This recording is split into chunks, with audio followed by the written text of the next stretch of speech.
Bonjour. Aujourd'hui, nous allons aller un petit peu plus loin et nous allons essayer de voir les différentes possibilités pour qu'un manager améliore son processus de décision. En préambule, il faut retenir qu'avec le monde de plus en plus ouvert, multiculturel et mondialisé, le manager a des outils de nouvelles technologies à sa disposition. Qu'est-ce que ça veut dire? Ça veut dire qu'en fait, on peut aujourd'hui savoir ce que pensent les consommateurs en direct. On peut avoir, avec les big data, des échanges de données pour savoir comment les consommateurs consomment, comment ils vont consommer plus tard et avoir des traces informatiques de tous les comportements. Tout ceci fait que le manager, aujourd'hui, doit décider plus vite, avec plus d'avis, avec plus de visibilité et avec plus de critères. Pour l'aider à décider mieux, il est important de donner quelques repères, quelques balises. Alors, notre parti pris est de vous présenter des modèles qui vont vous aider à réfléchir sur votre propre prise de décision et comment vous pouvez l'améliorer pour avoir des décisions peut-être plus rationnelles, peut-être plus créatives et surtout qui soient ouvertes sur de multiples possibilités.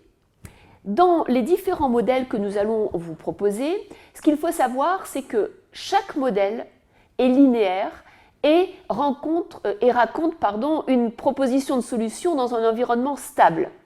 Donc, la réalité est différente. Il faudra que vous utilisiez différents modèles pour essayer d'avoir différents points de vue et vous faire votre propre opinion. Donc, en quelques mots, un seul modèle ne suffit pas à prendre une bonne décision.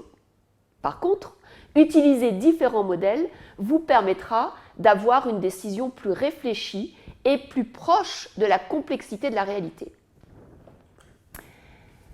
Tout d'abord, nous allons vous présenter les résultats d'une étude sur les styles décisionnels. Dans cette étude, menée par des chercheurs, il est intéressant de voir que chacun a sa propre façon de penser et de prendre des décisions. Donc, il y a deux variables à prendre en compte quand on prend des décisions. Est-ce qu'on est plutôt rationnel ou intuitif? C'est les abscisses, le mode de pensée sur lequel on fonctionne, avec lequel on fonctionne. Ou est-ce qu'on est plutôt dans une aversion à l'ambiguïté ou au contraire on accepte l'ambiguïté comme une variable normale d'une situation? Donc, par rapport à ces deux axes, il y a différentes façons, différents profils de mode de décision. Le premier profil, c'est l'homme directif, qui a besoin d'analyser, qui a besoin de prendre des décisions qui seront ancrées dans le court terme et qui auront surtout des solutions pour lisser l'ambiguïté. Le deuxième style décisionnel est l'homme analytique. L'homme analytique accepte l'ambiguïté. Donc, il va essayer d'avoir des informations pour parfois réduire cette ambiguïté, mais il essaiera d'être dans des scénarios, dans des multiples possibles, et il prendra sa décision avec cette ouverture.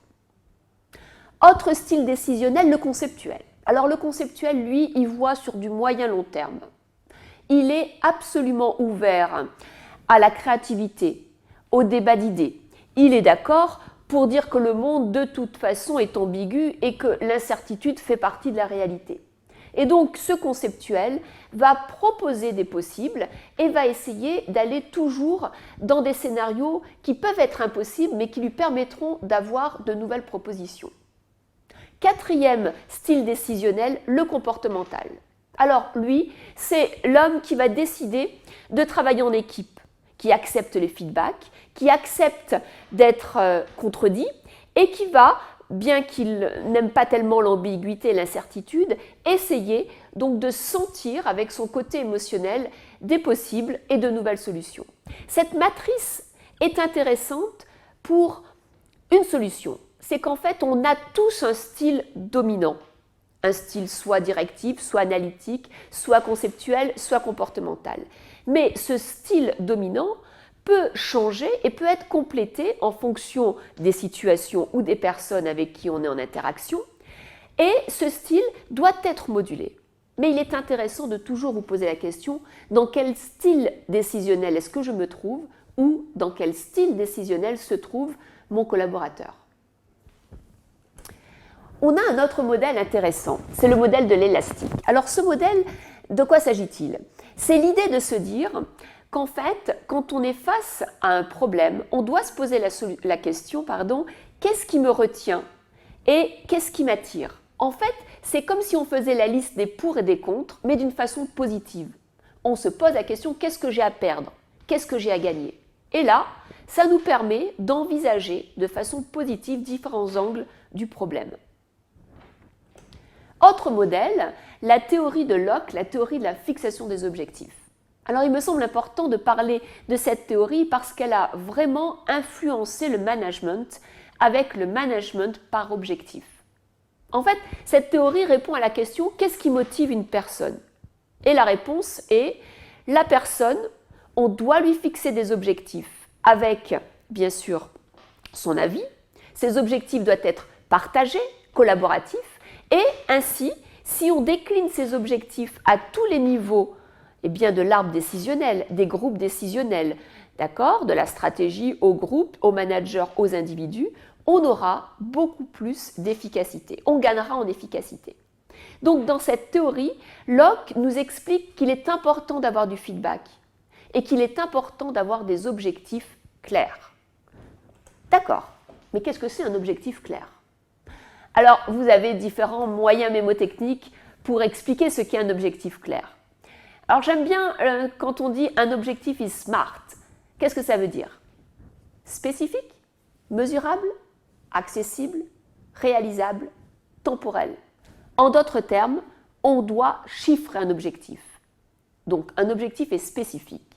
Vous devez atteindre le résultat de chiffre d'affaires spécifique avec tel produit, mesurable, plus 10%. Accessible, voilà, je vous donnerai un budget pour faire des têtes de gondole. Réalisable, vous avez peut-être 2-3 merchandisers qui viendront vous aider. Temporel, cet objectif est pour les 6 prochains mois. Donc c'est très important quand on fixe un objectif d'être précis.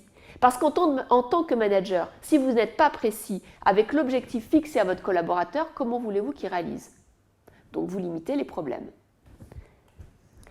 Autre outil très classique, vous devez le connaître, mais excusez-moi si j'en refais un petit peu la synthèse, c'est un outil très puissant qui a été imaginé il y a bien des années par Harvard, qui s'appelle la matrice SWOT. SWOT, force, faiblesse, opportunité, menace. En anglais, traduit ici sur la diapo. Qu'est-ce que c'est? C'est l'idée de faire dans un graphique la synthèse, le listing de l'interne du problème, les forces et les faiblesses, et de l'externe, tout ce qui va avoir un impact sur le problème et qui vient de l'extérieur, les opportunités et les menaces. Une fois que vous avez fait la liste des éléments, qui sont les forces, les faiblesses, les opportunités et les menaces, vous allez vous poser 3 questions. Comment transformer mes faiblesses en force? Comment m'appuyer sur les opportunités extérieures pour que justement je puisse utiliser mes forces? Et surtout, imaginez le chemin qui va de faiblesse, force à opportunité, tout en essayant de contourner vos contraintes. Ainsi, vous pourrez proposer une stratégie. Ce modèle est très intéressant car il vous permet de lister l'ensemble des critères, de hiérarchiser et en même temps de récolter de l'information. Donc on l'utilise par exemple en stratégie, en analyse de personnes, en analyse de contexte, on l'utilise dans la phase analyse de problème.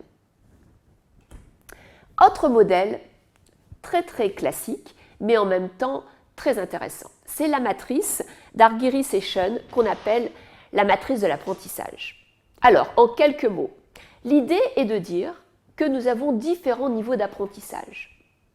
Le premier niveau, qu'on appelle la boucle 1 ou apprentissage de premier niveau, c'est de dire qu'en fait, on a une action. Et cette action, ce comportement, va donner un résultat. D'accord? Si ce résultat ne vous convient pas, il suffira de changer votre action. Imaginons que vous fassiez un écrit D'accord? Cet écrit, vous faites des fautes, très bien. Donc, vous allez regarder comment les mots s'écrivent dans le dictionnaire et vous allez recommencer l'action en changeant votre comportement, vous ne ferez plus de fautes et ensuite votre résultat sera meilleur, vous aurez une meilleure note ou vous n'aurez plus du tout d'erreurs dans vos mots. Ça, c'est de l'apprentissage simple, premier degré. Vous avez une autre façon d'apprendre qu'on appelle la double boucle ou l'apprentissage de deuxième degré. Alors, c'est de se dire, ok, si je fais des fautes, c'est peut-être parce que j'ai des normes, un cadre de référence différent. Peut-être parce que je suis dyslexique. C'est parce que je suis dyslexique que j'écris mal les mots et donc à la fin, j'ai une mauvaise note. Donc si vous êtes dans un apprentissage, d'accord, de second niveau, vous allez changer le cadre de référence et vous allez soigner le problème, la cause. Donc on passe de l'apprentissage premier niveau quoi à l'apprentissage deuxième niveau comment. Mais il existe un troisième niveau. Un troisième niveau, c'est le fait que vous allez changer vos valeurs, les principes qui gouvernent l'ensemble de votre façon de penser. Et donc là, d'accord, on est sur un métaniveau, d'accord, et on va peut-être se dire si je suis dyslexique, c'est parce que j'ai un problème psychologique, etc., etc. Donc ce qu'il faut retenir très rapidement, c'est qu'on n'apprend pas d'une façon linéaire. Il y a différentes façons d'apprendre et il y a différentes façons de progresser dans son apprentissage. Le niveau 1, 2 ou 3. On change le quoi, le comment ou le pourquoi. Autre façon de décider qui peut vous aider à comprendre comment et pourquoi vous prenez des décisions. C'est ce qu'on appelle la dissonance cognitive. Alors c'est un bien grand mot pour dire qu'en fait, très souvent, on fait des choses différentes de ce que l'on pense. Et oui, c'est l'histoire de la fable de La Fontaine, le renard et le raisin. Le renard est sous un arbre. Il regarde le raisin et il souhaite avoir du raisin, mais il n'y arrive pas. Alors, tout d'un coup, il dit « Eh bien, puisque je n'y arrive pas, j'ai décidé que je ne voulais pas de raisin. » La dissonance cognitive, c'est ça. C'est en fait dire que l'on ne veut pas quelque chose que l'on n'a pas pu avoir. Et on va trouver tous les prétextes pour justifier, pour rationaliser eh bien, son choix. Alors qu'en fait, au départ, on en voulait du raisin. Alors c'est très intéressant parce qu'en fait, il y a des chercheurs qui ont fait cette expérience sur des singes capucins et des enfants de 4 ans. Qu'est-ce qu'ils ont fait? Ils leur ont donné des M&M's, des verts, des rouges, des bleus. Et ils leur ont dit, voilà, choisissez, goûtez les M&M's. Les singes, comme les enfants, ont goûté les M&M's et ont vu que c'était exactement la même chose. Il n'y avait pas de différence entre un M&M's rouge ou bleu. Ensuite, deuxième étape de l'expérience, ils leur ont donné des M&M's rouges et bleus. Et ils leur ont dit, choisissez. Ok, donc ils ont choisi les bleus. Très bien. Et là, troisième étape de l'expérience, les chercheurs leur ont donné des rouges, c'est-à-dire ceux qui n'avaient pas choisi, et des verts. Eh bien, figurez-vous qu'ils n'ont absolument pas pris les rouges qu'ils n'avaient pas choisis. Ils ont tout de suite pris les verts. Conclusion, les animaux, comme les hommes, vont toujours justifier des choix, même si au départ, ils ne voulaient pas faire ce choix. En fait, on trouve toujours des prétextes pour expliquer que ce que l'on fait, eh bien, c'est bien. Donc attention à la dissonance cognitive parce que ça peut nous jouer des tours, mais ça peut aussi, en tant que manager, vous faire comprendre pourquoi vos collaborateurs vont vous dire certaines choses. Autre exemple, la matrice d'Eisenhower.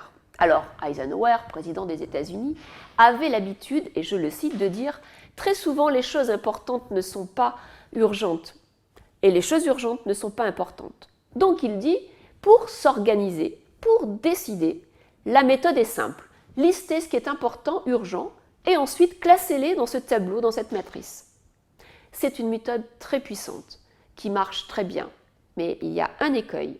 C'est que très souvent, on va se focaliser sur l'urgent, l'important, le court terme, d'accord? Alors qu'en fait, en tant que manager, on doit aussi réfléchir à du moyen et long terme et on doit s'obliger à prendre du temps pour essayer de voir qu'est-ce qui est important et pas urgent. Parce qu'autrement, vous aurez toujours la tête dans le guidon. Or, votre rôle, c'est aussi de penser les stratégies de demain pour votre équipe, pour atteindre vos résultats ou pour pouvoir bien progresser vous-même et continuer d'apprendre. Je terminerai avec la théorie du signe noir. La théorie du signe noir, est assez merveilleuse parce que Taleb, l'auteur, nous explique qu'en fait, il faut se poser la question « Comment savons-nous ce que nous savons ?»